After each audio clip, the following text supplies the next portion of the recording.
वो ब्रदर, हर इंसान के दो चेहरे होते हैं। एक जिसे दुनिया जानती है और एक जिसे वो खुद जानता है।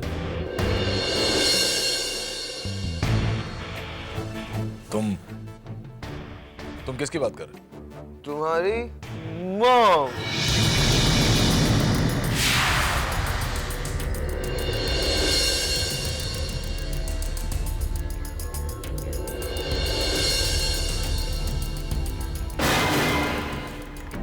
श्लोक, तुम कहना चाहते हो कि हमारी माँ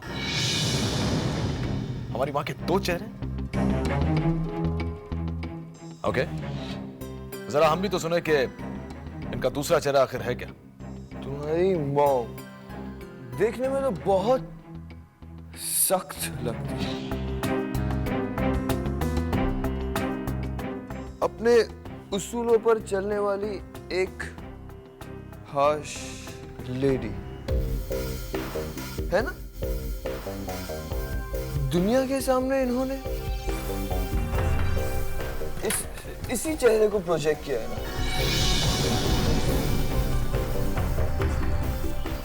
और लोग इसी चेहरे को जानते हैं।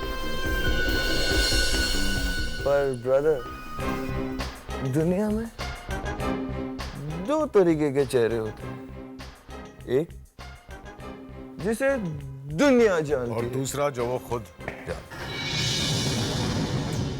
Now come to the point. कहना क्या चाहते हो तुम? क्या है हमारी माँ का दूसरा चेहरा? बताओ। करण जाने दो। Tell me. तुम हमसे आखिर कहना क्या चाहते हो? बोलो। You know, your mom, she's a very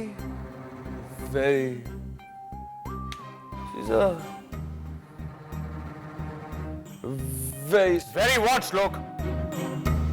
she's a very soft lady.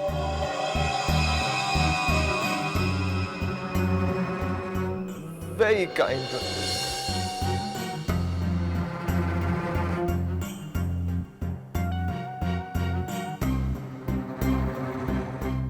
You know, brother, मेरे जैसे एक अनाथ को इन्होंने सहारा दिया, अपने दिल में जगह दी, अपने घर का सबसे बेस्ट रूम दिया, अपने ऑफिस में काम दी। ऐसे ही इंसान को सीएम होने का हक है, क्योंकि दुनिया में I know. तरीके दुनिया में दो तरह के चेहरे होते हैं, एक जो दुनिया जानती है, दूसरा जो खुद जानता है। अब ये बताओ कि तुम हमारी माँ के किस दूसरे चेहरे के बारे में बोल रहे हो? बोलो।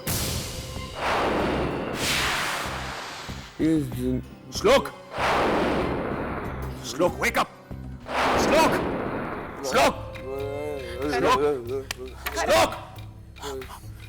हम जानना चाहते हैं ये हमसे क्या कहना चाहता है। श्लोक, come on, wake up! Talk to me, श्लोक!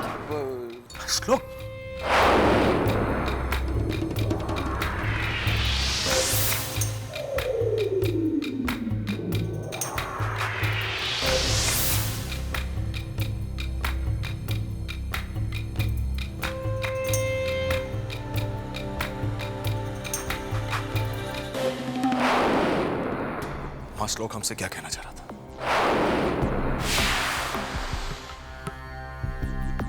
माँ, तुम्हारे बारे में ऐसी कौन सी बात है? तुम्हारा ऐसा कौन सा चेहरा है जिसके बारे में ये लड़का जानता है और हम नहीं? माँ, हम तुमसे कुछ पूछ रहे हैं। इस खामोशी का मतलब क्या है? श्लोक के माता पिता, याना के अंकल और आंटी, वीर के किसी मुकदमे के सिलसिले में उनको उम्र कैद हो गई थी, इसलिए श्लोक ने अपना सारा बचपन हॉस्टल में गुजारा है, एक अनाथ की तरह। हमें बस लगा इस बच्चे को एक घर की, परिवार की जरूरत है, इसीलिए उसे यहां जगह दी, दफ्तर में नौकरी दी। शायद यही बताना चाह रहा था तुम्हें।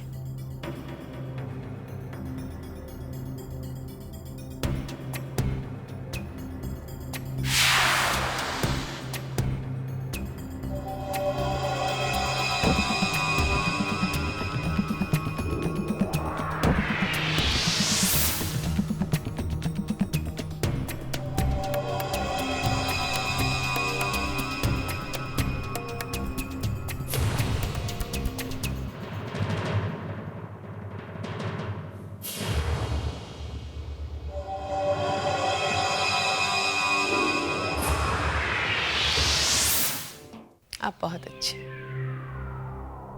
जो मुझे चाहिए था आपने मुझे दे दिया।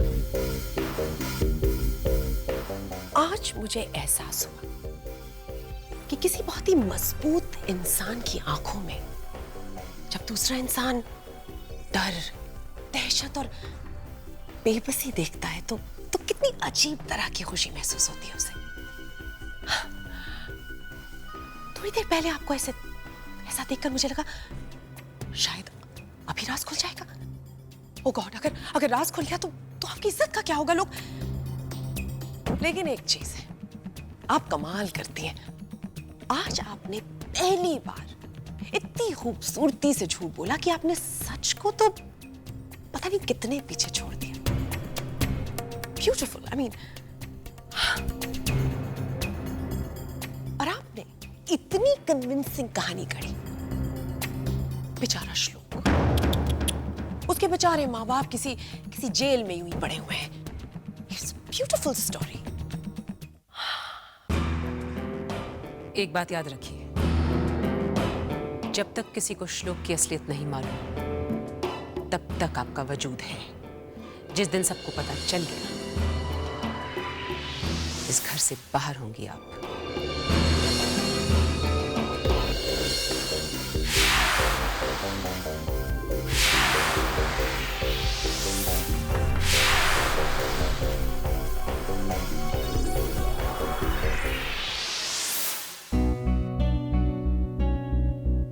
तुम्हारी माँ प्रेमवदा जी, मेरे लिए वो बहुत क्या करती, तुमसे भी ज्यादा। हर इंसान के दो चेहरे होते हैं, एक जिसे दुनिया जानती है और एक जिसे वो खुद जानता है। तुम किसकी बात कर रहे हो? तुम्हारी माँ।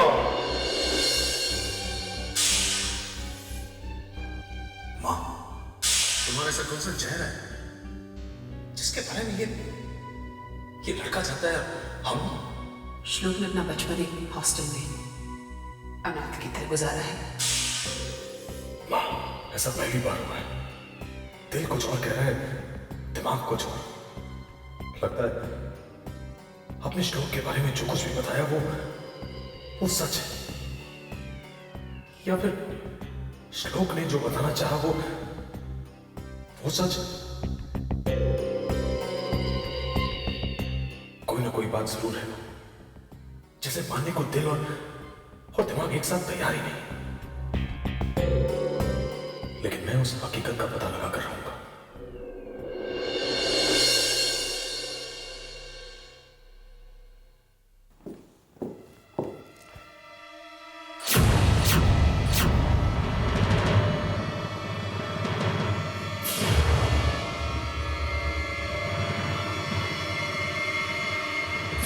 कृतिका, कृतिका, कृतिका, क्या हुआ? तुम ठीक हो? अचानक कैसे आ गई? कृतिका, क्या बात है? अचानक आश्रम छोड़कर ऐसे क्यों आ गई? क्या बात हुई है? कुछ तो हमें बताओ। तुम्हारे चेहरे पर ये घबराहट हमने पहले कभी नहीं देखी। कृतिका, कुछ बोलो तो सही, क्या हुआ आश्रम में? देखो, रो मत, हमसे कुछ कहो, क्या हुआ है?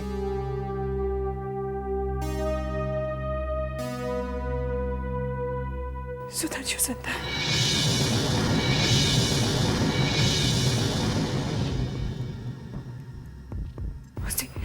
उसी आश्रम में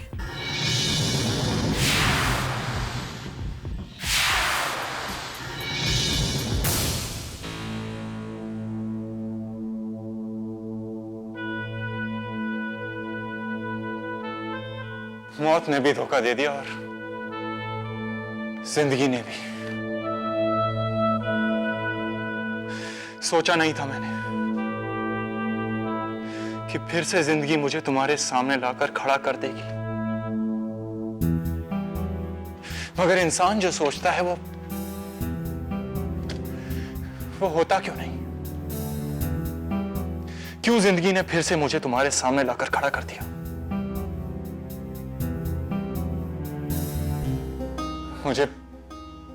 मुझे माफ कर देना कृतिका। पता नहीं कैसा खेल है ये किस्मत का। जो कुछ हुआ वो अनजाने में मैं इस तरह से तुम्हारे सामने आ जाऊंगा, मुझे पता नहीं था। पता नहीं तकदीर कौन सा खेल खेल रही है।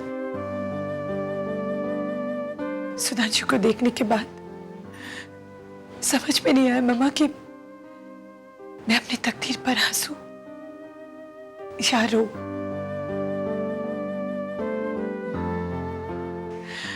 उसका सामना करने की हिम्मत नहीं है मुझ में मम्मा। मैं उसके साथ इंसाफ नहीं कर पाई। प्यार ऋषभ से और शादी सुधांशु से। कारगिल वॉर में जाते वक्त सुधांशु रो नहीं रहा था, लेकिन कितने आंसू छिपे थे उनकी आंखों में।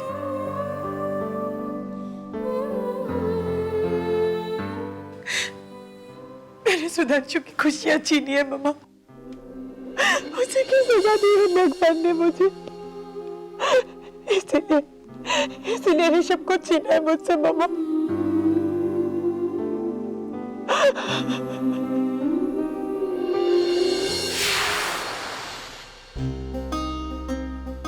तुम्हारी और ऋषभ की खुशियों को कभी किसी की नजर ना लगे।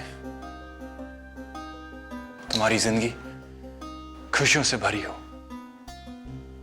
जिसमें दुख का साया दूर दूर तक ना हो। मैं भगवान से यही प्रार्थना करूंगा कि तुम दोनों खुश रहो, और खुश रहोगे क्यों नहीं। तुम दोनों तो एक दूसरे के लिए बने हो। मैं जानता हूं कि मेरा साया, मेरी मौजूदगी तुम्हारे रिश्ते के लिए ग्रहण बन सकती है। इसलिए मैं तुम दोनों से बहुत दूर जा रहा हूं, इतनी दूर जितनी दूर आसमान और जमीन होते हैं। आइंदा मैं तुम्हारी जिंदगी में कभी नहीं आऊंगा कृतिका, कभी नहीं। सुधांशु का तो कोई कसूर नहीं था ना मम्मा, कसूर मेरा था। कहां से ले आती उसका सामना करने का हौसला?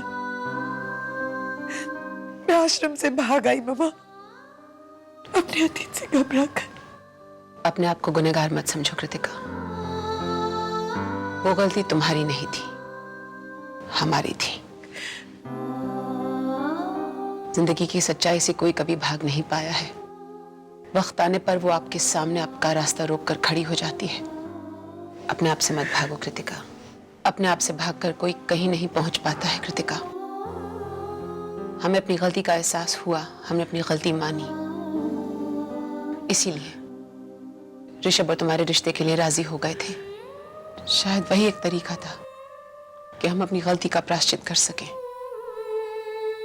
अगर तुम्हें लगता है कि तुमने सुधांशु के साथ कोई अन्याय किया है तो उससे भागो मत, उसका सामना करो। सुधांशु को भगवान ने बचाकर तुम्हें एक मौका दिया है अपनी गलती को सुधारने का। अपने अपराध बोझ से मुक्त हो जाओ। जिंदगी भर अपने आप को किसी गुनाह का गुनहगार मानने से बेहतर है कि आप उसकी माफी मांग लें। हमेशा के लिए मुक्त हो जाओगी कृतिका उस गलती से। सुधांशु के पास जाओ, इस मौके को हाथ से मत जाने दो। अपनी गलती की माफी मांगो। इंसान माफी मांगने से छोटा नहीं होता, ऊंचा उठता है। घबराओ मत, सच्चाई का सामना करो। जाओ कृतिका, जाओ, सच्चाई का सामना करने की हिम्मत जुटाओ। जाओ।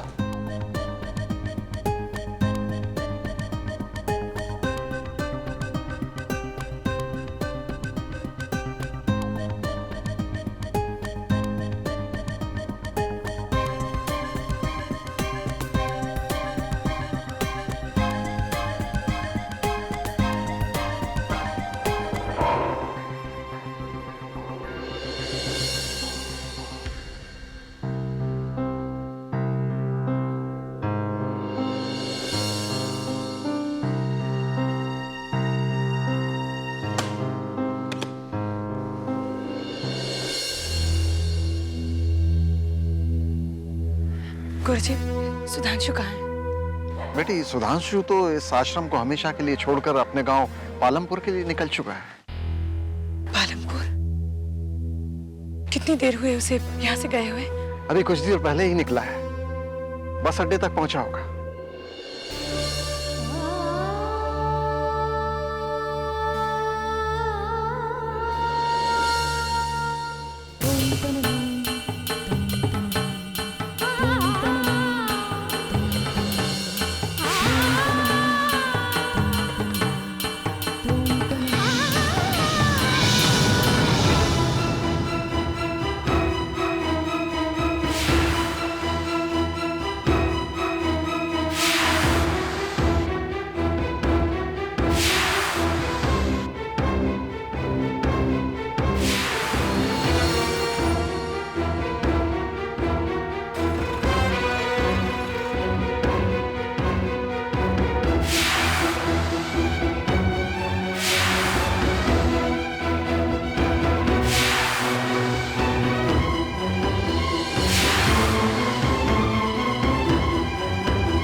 भैया, पालमपुर के लिए बस कहाँ से जाती है? पालनपुर की बस तो अभी निकल गई, वो देखो सामने वही जा रही है।